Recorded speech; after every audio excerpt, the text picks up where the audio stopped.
Welcome to Ministry in Motion, where we explore best practices for your ministry in the 21st century. Whether you're a pastor or a volunteer leader in your local church, Ministry in Motion is brimming with helpful, practical ideas for you, your ministry, and your local church. Our topic today is ministering to millennials, and we have a very special guest, Knott. Evan, welcome to Ministry in Motion. Thank you, it's good to be here. Thank you. Now, Evan, you have a passion for ministering to millennials. You've written extensively on it, and it's a real thing that you're wanting to do with your ministry. Just before we get into ministering to millennials, let's just define the terms. What is a millennial or millennialist? Right. Well, a millennial or Generation Y would be another term that could also be used, but it's generally people born between 1980 and 2000. Okay. And what are some of their characteristics? What defines them? Well, one major characteristic is that they're a little weary of institutions. We tend to be more focused on community, authentic community, and relationships. I'm hearing we in here, so you're Definitely I identify as a millennial. Okay, so weary of institutions. What do you mean by an institution?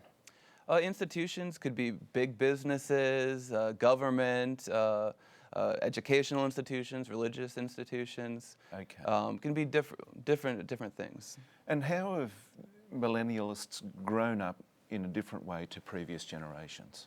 Well, one major way is that because of the advances in technology, we're experiencing things in our childhood that no other generation previous has had to. We're the first generation that's grown up with Google, with the ability to have an entire world literally in the pocket, in the palm of your hand. Yeah. Movies, games, music, it's all readily available to us. Mm. And that, of course, has many positives and some negatives as well. Yeah, definitely. Well, it can be great for learning purposes. It also has made things such as pornography regularly available as well. Okay.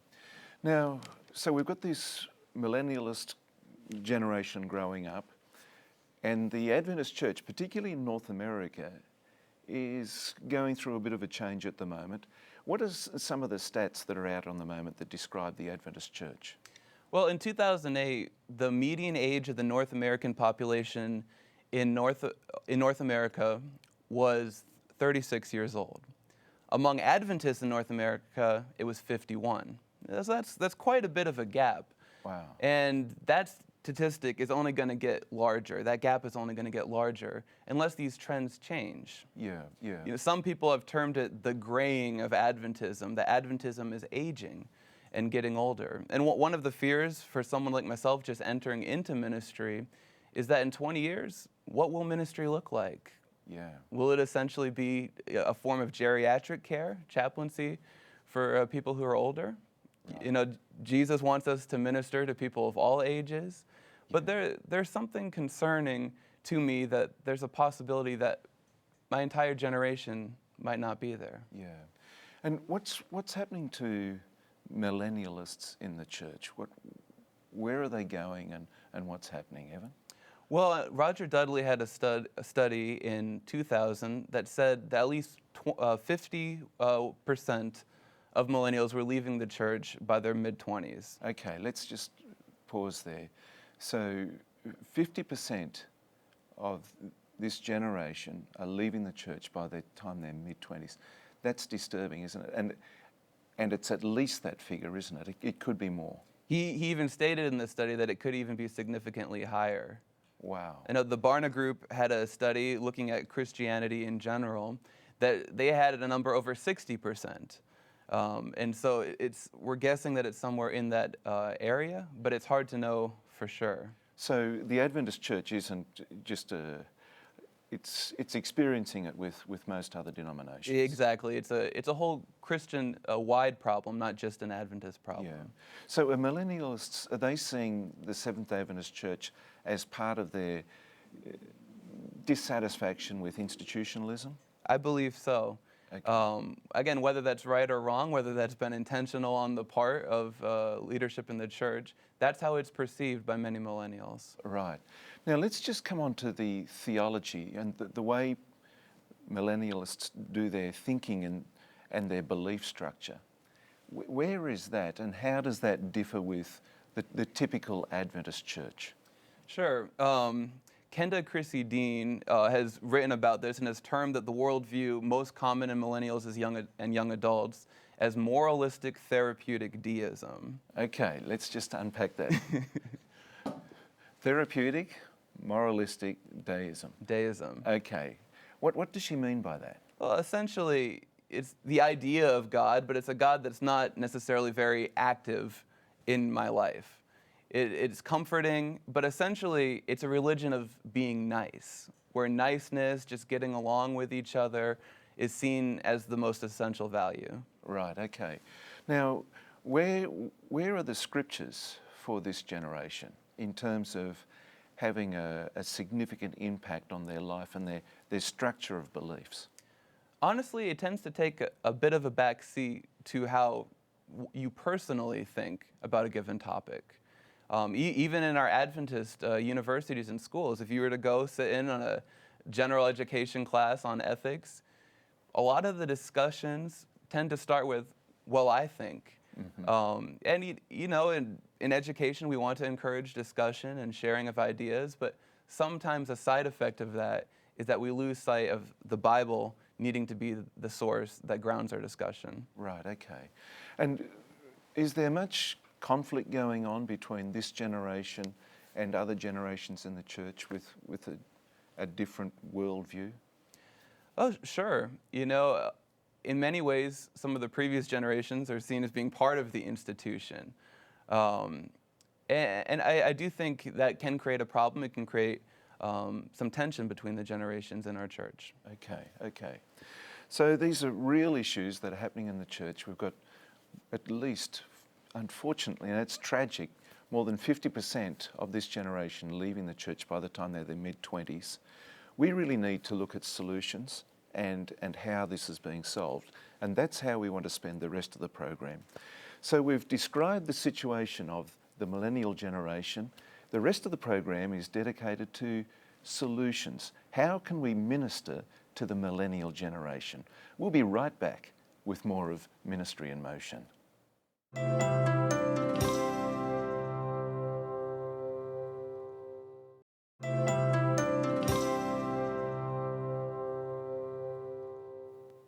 Welcome back to Ministry in Motion. Our topic today is ministering to millennials, and our guest is Evan Knott.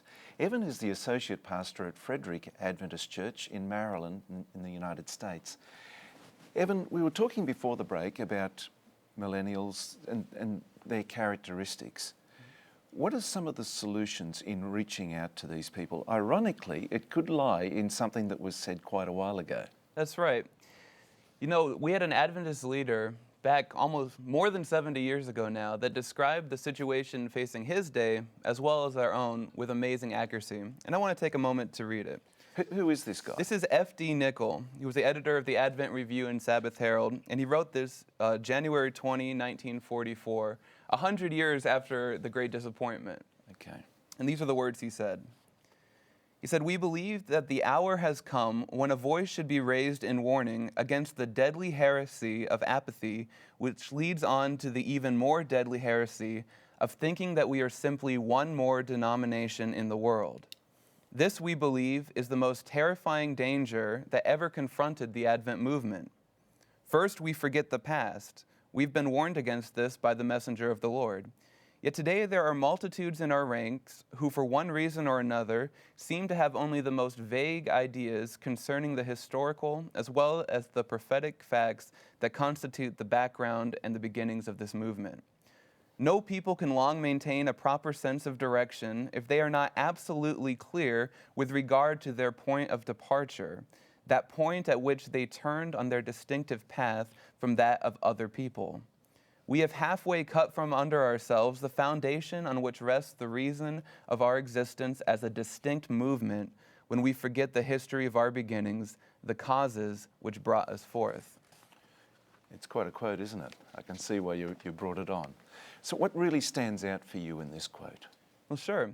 I think essentially what it's saying is that the solution for us going forward is to go back to our beginnings.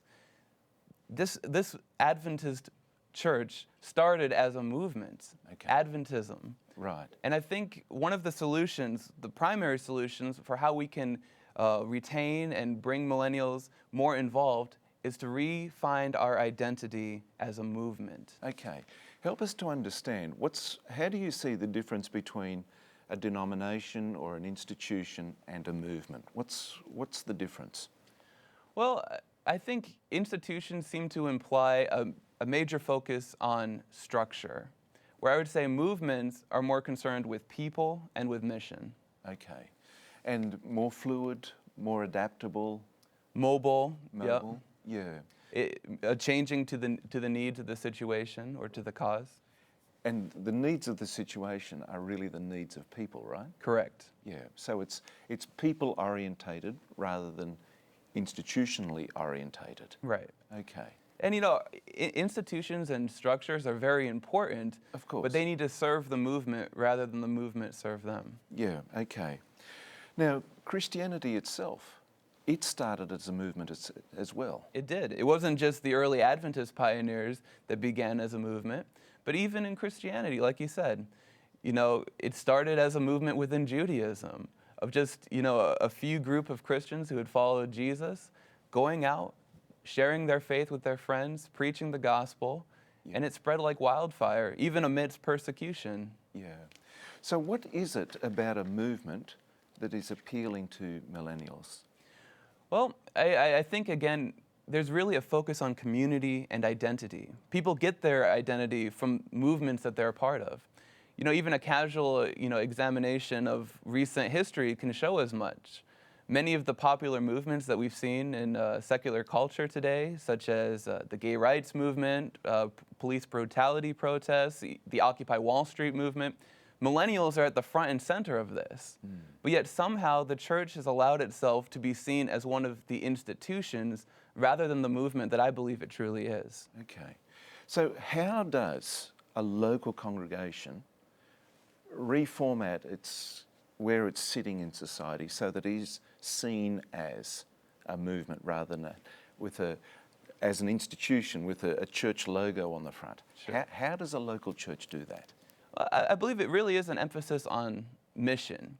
Mm-hmm. Over the past 30 years or so, for good or bad, there seems to be at least some individuals who are emphasizing that the Seventh-day Adventist Church is just the same as everybody else. That we almost want to fit in, if you will, among other denominations. But when you think about it from a branding perspective either, it's really not that smart. If you're trying to sell something and you say, well, hey, this is the same as everything else, nothing special to see here, how is that going to appeal to other people? Yeah. So I think it's emphasizing our unique mission. It's the three angels message, and it's sharing it in everyday interactions. Okay. So how do those everyday actions take place, particularly with a group that communicates largely via a cell phone, text, Snapchat, these kinds of things, which in a sense distance themselves from a movement or from an institution? How do we combat that gap? Well, I think it's by engaging in real relationships, because millennials are looking for it anywhere they can. Some find it in an internet forum group, some find it by different interest groups, hobbies, etc. And I think the church needs to be a place where there are real, authentic relationships, where we get to know people, where we care about people, Right. and where we develop meaningful friendships. Okay. So let's just recap so far. We need to basically identify and make it clear that the Adventist Church is not just another denomination, Right. that it's a movement. Correct. And it's a movement that's orientated around people, including millennials. Correct. Okay. That's very helpful. And I'd like to pursue this more because there's far more that you contain that we want to know about. So thanks for joining us, Evan. We'll be right back with more Ministry in Motion.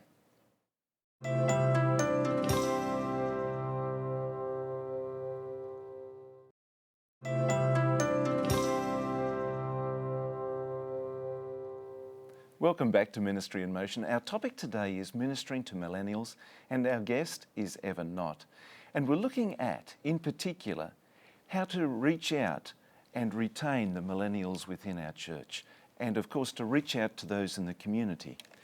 Evan, we looked at, in the earlier section in today's program, about the importance of the church being identified as a movement, similar to how early Christianity was a movement, and also how the early Advent movement started as a movement. Now, one of the things that is also very helpful for us to understand and how to reach out to millennials is understanding one of their essential desires, and that is happiness. Right. How important, can you tell us about that type of happiness that millennials are interested in and how that might apply to ministry within the church? Sure. Well, typically when we think about evangelism, things will often be said that as people get more wealthy, as they're more materialistic, it's harder to reach them with the gospel because they feel like they have everything already. Mm-hmm. With millennials, we have a little bit of an opportunity in that area because studies have shown and surveys have shown that even though we are as materialistic, if not more, than any other generation, we prioritized happiness above everything else. Okay. And I think that's where Adventism, if we go back to our roots, can really offer them. We have happiness in our DNA. We have a holistic message, not just the spiritual health, but also emotional and physical as well. So it's more the lasting message, the lasting message of the gospel that brings the happiness that is our opportunity to reach out. Right. It's rebranding Adventism as a movement, and by movement, it's a way of life. It's Adventism as a way of life that I think we need to sell to millennials. Okay. And have you got an example for us of how we can actually engage and bring a millennial to understanding and experiencing that happiness? Sure. I think one of the keys is that we can't just think of everything too strategically almost. That's going to come across, I believe, as fake and inauthentic to a demographic that really prioritizes authenticity. And so I really think it starts with just being their friend for friendship's sake. It's not, I'm going to be your friend so X, Y, and Z can happen, but it's saying, I just want to be your friend, and that friendship, there's something special and holy about that as well. Okay. So it's friendship without the strings of enticing them to stay in the church or to even join the church. Right. Yeah. You want the way that you live your life to be contagious to them, and that they see that in the context of a real friendship that doesn't have strings attached, like you said. Yeah. And the word that you used earlier that spoke to me was authentic. Right. Millennials are looking for authenticity. Right. Yeah. It's people that will really care about them for who they are, that is not going to be judgmental and quick to condemn them. And it's being willing to open up something about yourself as well. Some of the greatest friendships I've had have come out of a relationship where we can do that. And I think that's true for everyone, but particularly with millennials. And this is a particularly savvy, intelligent generation. They've seen what institutions can do to maximise, their financial gains and so forth, and play these kids as suckers. And they're very aware of that, aren't they? Sure. Yeah. No, it's a real challenge because if we don't communicate what the mission of the church is, if we don't show the movementness of it, they're gonna label it along with other institutions, and we're constantly seeing all the negative news on the headlines about corruption and that sort of thing. And if we're not communicating a different picture of reality, that's a lot of the assumptions they're gonna make. Now, let me ask this personal question, Evan. You're right in the middle of that millennial generation. Sure. When at least 50% of your friends, peers, have left the church. What kept you in the church? It was meaningful relationships. I have had great relationships with many mentors, people that have taken the time to bring me under their wing, to be real with me about the church, not only talking about the good things, but being honest about the bad things and the things that we can change. And I think that's important as well. And what kind of people mentored you and showed an Sure. interest in you? Well, teachers. And I had the privilege of growing up in an Adventist education, and there were many teachers who, over the years, took the time to engage with me one-on-one, to share about their faith, and to give me opportunities as well. Right. Teachers? Anyone else? Pastors, youth group leaders, even family members. I feel fortunate that I grew up in a good family where I had that kind of relationship at home as well. Right, okay. And Evan, your call to ministry, your desire to reach out to the millennials in your church, your community, you believe that's a God thing? I do. You know, it's, for me, one of the main reasons I went into ministry is because I want to see my friends in heaven. And I think that's one of the keys to ministry in general. You have to have a passion for people. And I don't want to be in a church where none of my friends are.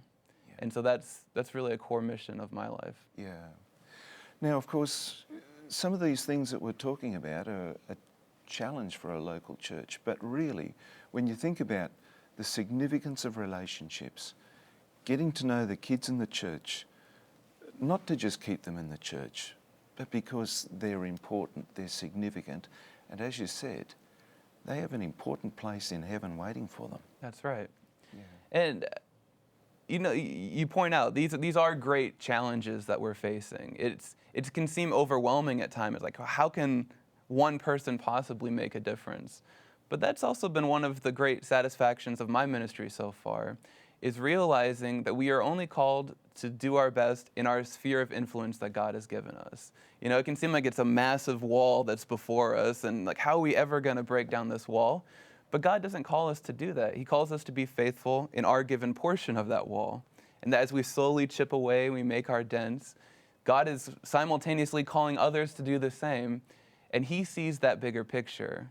And it's when we're faithful in that specific area that God can have the entire wall come down. Evan, thank you so much. Thank you for the insights. Thank you for bringing to us the reminder of the challenge that we face, and also some solutions as well.